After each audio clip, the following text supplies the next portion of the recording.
Do you believe on black crime? Do I believe in black on black crime? Yeah. It's abundant. Explain, please.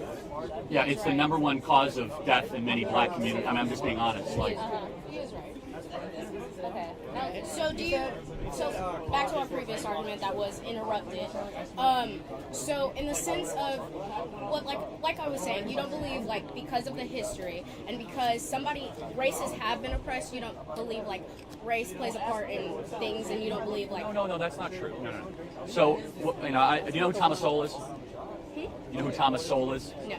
I really encourage you to look. Thomas Sowell's great. He's one of the best black economists of the 20th century. Grew up in Harlem, and he's done the best research in the 1940s, 1950s, and 60s black community. And essentially, his argument is that black America was experiencing a renaissance in the 50s and 60s, despite discrimination. Yes. Now, the one part that I would agree with. But however, it's not the black community as a whole; it's Harlem black community. There's Chicago too, but let's pretend you're right, okay?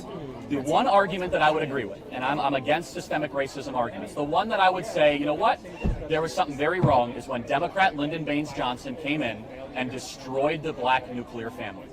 If there was one part where I could say, you know what, that was unjust and that has to be undone, it's when Lyndon Baines Johnson went in to the Great Society program with the intent to destroy the black nuclear family. Okay. So in that sense, do you believe the war on drugs also played a part?